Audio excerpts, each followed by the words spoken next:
Welcome to an episode of Cooking with Clams. Today I saw my friend Aaron posted a picture of a couple of mahi-mahi that he caught.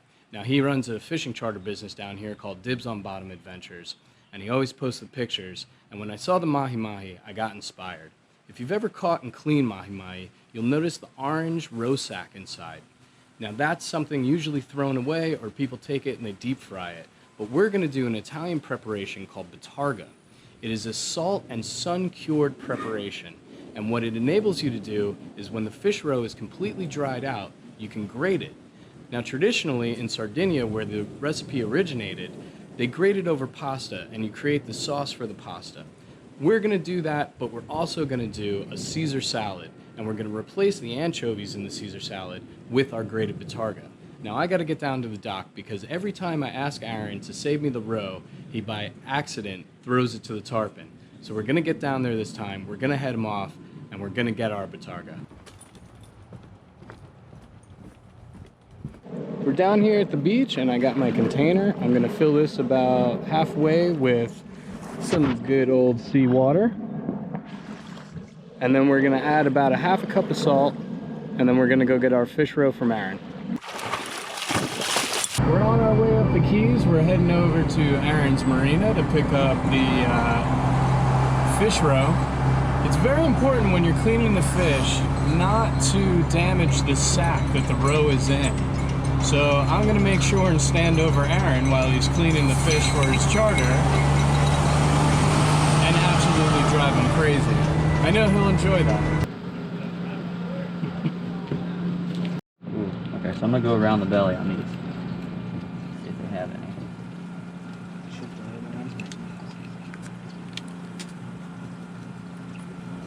So this is a cow mahi, which is the female, so hopefully there's going to be an egg sac inside the belly there.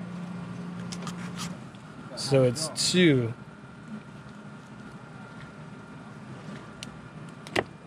And they're connected. There's going to be one on either side. That's what I figured. Alright. We have roe. We're in business. Luckily Aaron's a surgeon with a knife, so we're getting this out whole. Scalpel. Nice work, doctor. There she is. So we have our roe there. That's our fish sack. And this is we're going to put into salt water. And it's going to cure, and then we're going to put it out in the sun, and that's going to harden up. It's going to shrink down a bit, but it's going to harden up, and then we'll be able to grate it or slice it, and we'll have a delicious meal with it. I got my salt water that we collected from the beach earlier, so we're going to open that up, throw that in there, and hopefully we get a couple of more. Then when I bring it home, I'm going to put in about a half cup of salt, like I said, and we're going to let that sit for about an hour, 2 hours, then take it out, dry it, and we're going to start the curing process. So I'm just going to keep coming down here every day and making Aaron's life hell to get this roe out. Alright, this one should not be scored. There we go. Oh yeah, this is bread and butter, baby. And that is a bigger one than the last one. So the roe that you get from Italy is usually mullet roe, and watching Aaron cut this out and how hard it is, you can understand why it's so expensive. Yes. This is going to be $20, Will. It's a nice Aroa. I think I heard Aaron mumble, "I hate you, Will," as he actually cut into that one, but...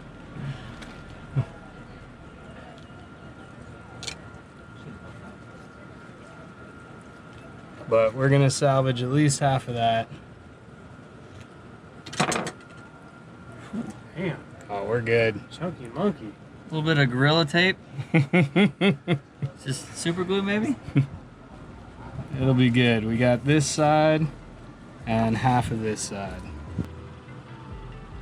We're back at the house. I just got back from Aaron's dock, and I have here my botarga, or actually it's not botarga yet. It's still the fish roe, but it's in the seawater that we collected earlier. So now I'm going to take my sea salt and put a bunch in there, and then I'll start the curing process.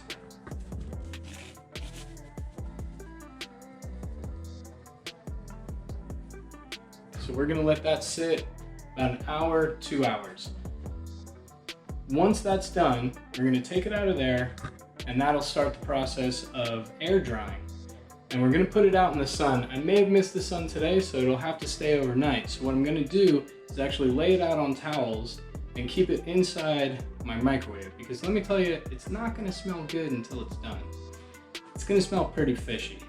So my botarga has been sitting for an hour and a half in our sea salt and sea salt water, curing away. So what we're gonna do, we're gonna pull it out, get it as dry as possible, and then we're gonna store it in a clean, dry container. Tomorrow morning when the sun is out, I'll put them out in the sun.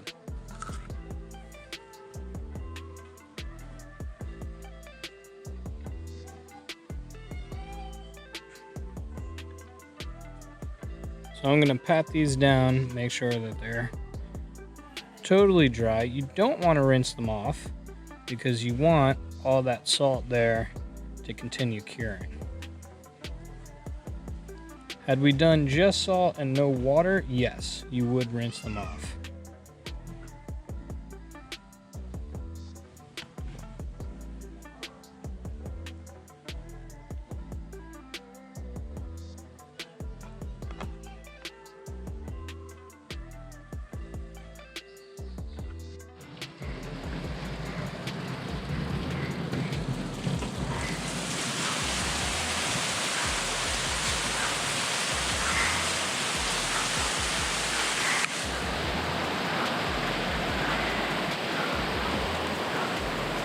I don't think we're sun drying our fish roe today. We'll check back tomorrow. Well, we got hit with a tropical storm last night, so I don't think we're going to be drying any fish roe today either on day 2.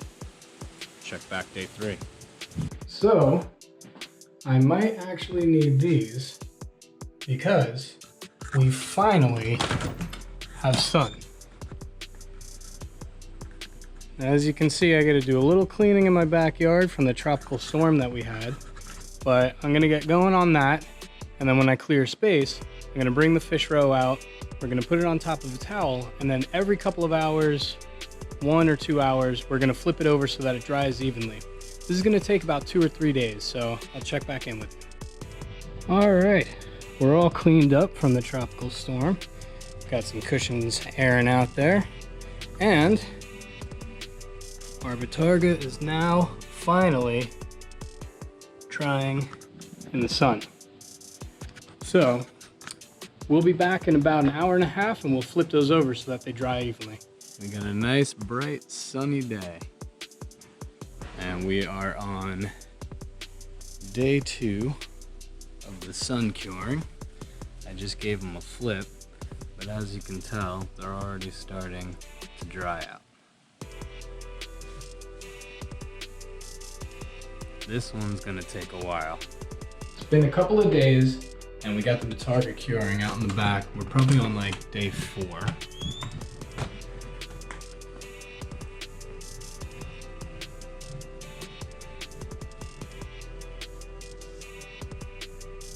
This guy is pretty much done, and as you can see, I did a sample of them. These two, I can still feel there's a little bit of moisture in there, so I'm gonna give them probably another full day. Now what's funny is the one that I tasted, and if you notice there's one missing, so the only thing I can guess is that a bird or something ran off with it. But I gave it a test, I gave it a taste, and what actually came to mind was anchovy. So I'm thinking with those, when they're done curing, hopefully by tomorrow, we'll do a little dinner. We're gonna make a Caesar salad with it and replace the anchovy with the botarga. And then yes, I'm gonna do the pasta just because it's the most traditional way to do it. So I feel like as a first time on video, I gotta pay homage to the original recipe of the botarga. All right, we're on our last day of curing.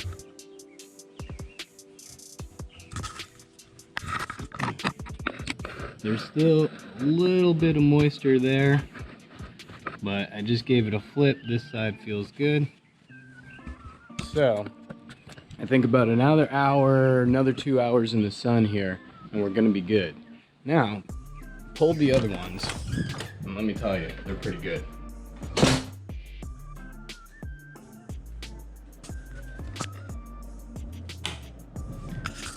So here is one of our already cured.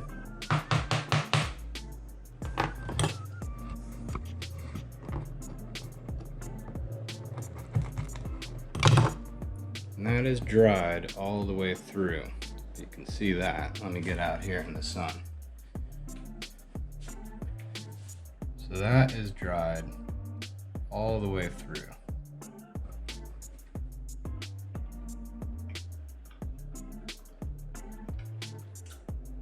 It's pretty mild, salty, a little bit fishy. It's going to be absolutely amazing on top of our Caesar salad and our pasta. Now let me show you the ingredients that we have. Light olive oil, not extra virgin. You want something with a very mild taste. Worcestershire sauce, Dijon mustard, 1 egg, 2 cloves of garlic, the juice of 1 lemon, and of course the star of our show, our botarga. Now I'm going to add all the ingredients from here over into our blender, and then I'm going to slowly add a cup of olive oil. You want it to emulsify. Now this process should take you about 1 minute to 1.5 minutes because you really got to drizzle it in, and then your dressing will become really nice and thick for the salad. Start with our egg, Worcestershire, our Dijon mustard, garlic,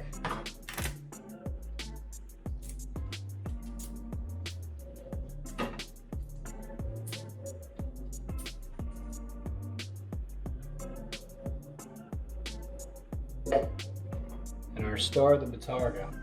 Now this I'm going to put a healthy amount in.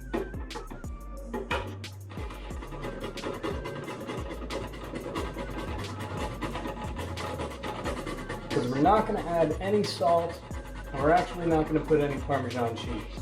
So I want all my salt to come from the salt that we use to cure the botarga.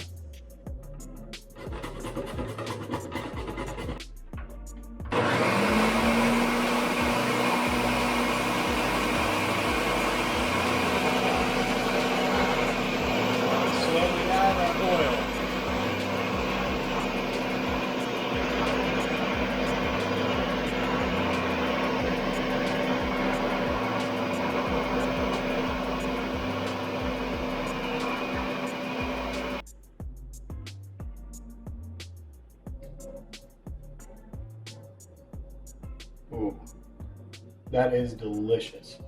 The saltiness from the botarga, you don't need Parmesan, you don't need to add salt. This needs nothing at all. The little bit of lemon gives it a nice brightness. You don't even need vinegar. This is absolutely perfect for our Caesar salad. I have my croutons cooking in the oven, which have a little bit of salt on them, not much, a little bit of olive oil, just for that crunch and the look of the Caesar salad, and that's about it. But this is gonna be perfect. Wow. Now that we're done with our salad dressing, let's move on to our pasta and pasta sauce. I went ahead and cooked my spaghetti. I cut that out because I don't think you need to know how to cook spaghetti.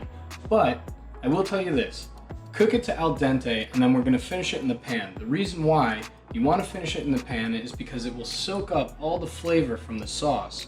Now the other thing is heavily salt your water. Now let me show you the ingredients you're gonna need to make our sauce. First off, I have white wine, chopped garlic, parsley, lemon, shallot, and then our big boy botarga. Now the reason I took out the big botarga is because we're gonna grate a lot of it into the sauce, and then once the pasta is plated, we're gonna put so much on top. Start out with, this time, extra virgin olive oil since we're cooking with it, and our chopped garlic.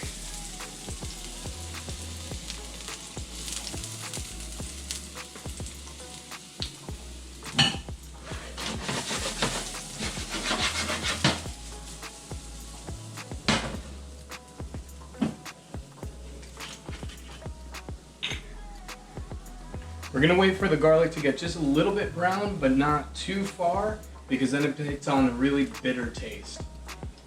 So now we add our white wine. About a cup.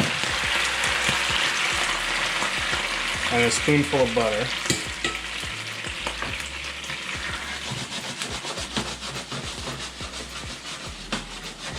Alright, so let the alcohol from the wine cook off, and you can smell it.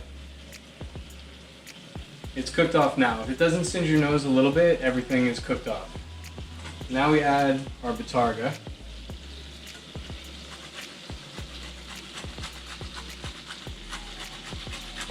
Now our pasta.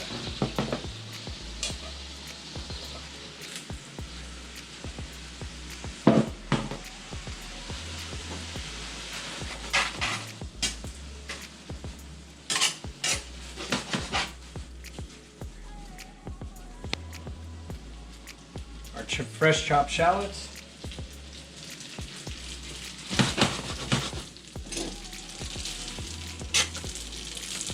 Parsley.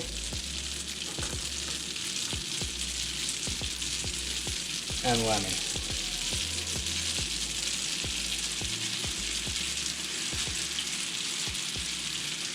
Turn off the heat. And that's it. It's ready to plate.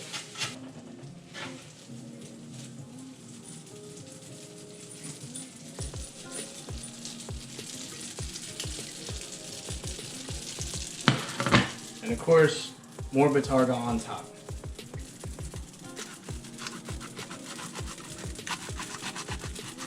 Now to dress our salad, we have our Caesar salad dressing that we made earlier. We put a healthy amount. Our chopped romaine lettuce.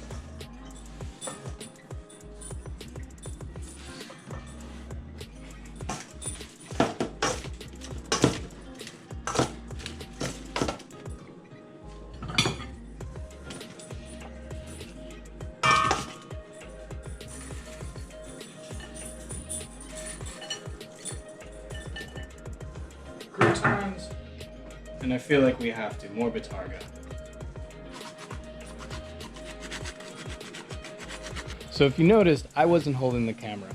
I conned my roommate Alex into helping me out, and her reward is the food. I forgot that you said that you omitted the Parmesan, and still, even without it, it has like a cheesy flavor almost. It tastes like it would be in there.